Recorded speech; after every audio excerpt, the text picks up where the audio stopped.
Assalamualaikum warahmatullahi wabarakatuh. Selamat pagi. Sebelumnya perkenalkan, nama saya Aiska Samaradanti. Saya dari Prodi Ilmu Komunikasi dengan NPM 25043010211. Saya dari kelas MKU Bahasa Indonesia di 530. Pada kesempatan kali ini, saya akan menjelaskan dan memberikan contoh tentang kesalahan dalam berbahasa Indonesia yang terjadi di ruang publik. Seperti yang kita ketahui, bahwa bahasa Indonesia sudah menjadi identitas kita sebagai warga negara Indonesia. Namun sayangnya, sampai dengan hari ini, kesalahan dalam penggunaan bahasa Indonesia itu sendiri masih sering terjadi. Maka dari itu, langsung saja kita ke contoh pertama. Kesalahan berbahasa Indonesia di ruang publik yang pertama yang saya temukan di sini adalah kesalahan pada penyingkatan kata jalan. Kata jalan di sini disingkat dengan JLN titik. Yang mana jika menganut aturan EYD mengatur singkatan kata jalan cukup disingkat dengan JL titik, bukan JLN titik. Kesalahan seperti ini bisa saja muncul karena adanya pemahaman masyarakat yang menganggap bahwa JLN dan juga JL itu memiliki makna yang sama, tidak ada yang salah. Karena keduanya sama-sama menyingkat kata jalan. Padahal jika mengikuti aturan EYD, singkatan dari kata jalan yang benar adalah JL titik. Kemudian kesalahan kedua yang saya temui di sini adalah kesalahan penggunaan huruf kapital dalam kalimat di sini menggunakan garam sehat cap segitiga G. Dapat dilihat bahwasannya pada setiap awalan kata dalam satu kalimat ini ditulis menggunakan huruf kapital. Padahal jika sesuai dengan EYD, penggunaan huruf kapital seharusnya hanya digunakan di awal kalimat saja. Jadi seharusnya yang ditulis menggunakan huruf kapital hanya kata di saja dan juga kata segitiga G. Karena kata segitiga G itu sendiri menunjukkan merek dari suatu produk.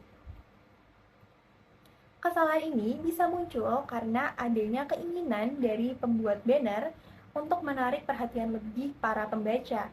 Karena dalam konteks iklan, huruf kapital seringkali dianggap bisa menarik perhatian lebih. Oleh karena itu, pembuat banner menggunakan huruf kapital di setiap awalan kata dalam kalimat yang ada di banner ini. Kemudian kesalahan ketiga yang saya temukan di sini adalah kesalahan penulisan harga. Dapat dilihat di sini penulisannya adalah Rp spasi 6.000, begitu juga dengan penulisan harga di bawahnya. Yang mana jika menurut aturan penulisan bahasa Indonesia yang benar, penulisan harga itu seharusnya setelah lambang mata uang tidak ada spasi. Jadi setelah Rp langsung saja dihubungkan dengan nominal harganya. Seperti itu. Kesalahan seperti ini bisa saja terjadi karena adanya pemahaman dari pembuat papan informasi ini yang menganggap bahwa penambahan spasi setelah lambang mata uang dianggap lebih rapi dan lebih enak untuk dipandang, untuk dibaca oleh pembaca papan informasi tersebut.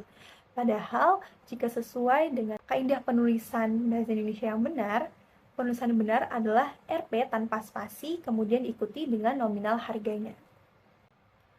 Yang terakhir, di sini saya menemukan kesalahan dalam penggunaan tanda baca.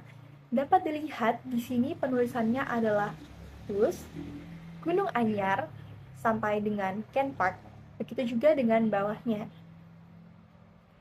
Di sini saya menangkap bahwa maksud dari penulisan rambu-rambu ini adalah untuk memberitahukan kepada pembaca, kepada masyarakat tentang rute dari transportasi umum itu sendiri.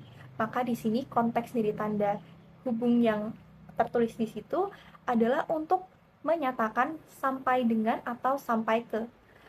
Namun kesalahannya di sini adalah jika untuk menyatakan sampai dengan atau sampai ke yang konteksnya tempat, seharusnya menggunakan tanda pisah, bukan tanda hubung.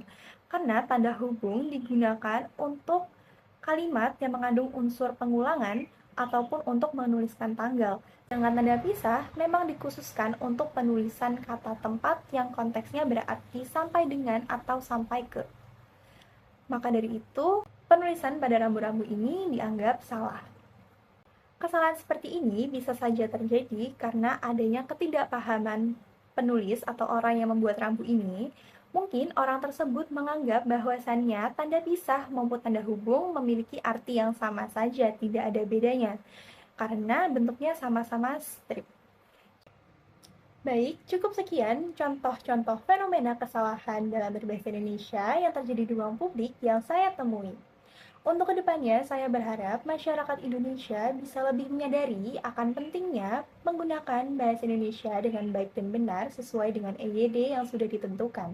Juga peran kita sebagai mahasiswa atau agen of change untuk membangun kesadaran masyarakat akan pentingnya hal ini. Cukup sekian dari saya, terima kasih. Wassalamualaikum warahmatullahi wabarakatuh.